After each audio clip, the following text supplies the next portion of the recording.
Our correspondent in Beijing, Quinton Somerville, has this exclusive report. It began with peaceful demonstrations. Unarmed monks staging sit-downs in the Tibetan capital Lhasa early last week.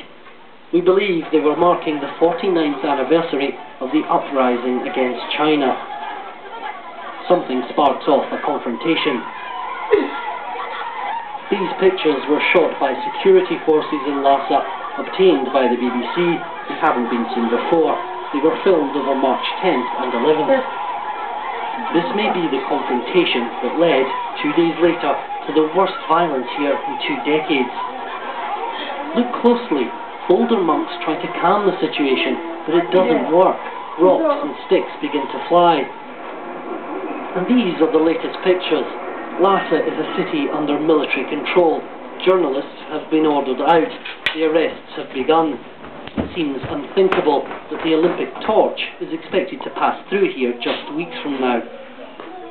From India, the Dalai Lama called on the world to find out what is going on in Tibet, and he said he would meet with China's top leaders. As I mentioned earlier, some concrete sort of indication there. Really feel now, really is the time come to go there? That's it. At first glance, the present unrest in Tibet seems to have simple enough beginnings, but its roots lie deep. Despite more than 50 years of direct Chinese control, China still hasn't won the respect of many ordinary Tibetans. And here in Beijing, there's no acceptance that China is in any way to blame. Quinton Somerville, BBC News, Beijing. Well, as you've just seen, China does seem determined to end all Tibetan protests, both inside Tibet and also in neighbouring provinces with large Tibetan populations. China has stopped journalists from covering the story and barred them from Tibet.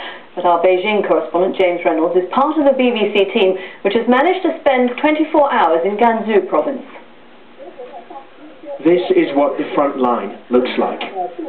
Chinese security forces have overwhelmed the town of Hezuo. China bans all reporters from this area, so we have to film undercover.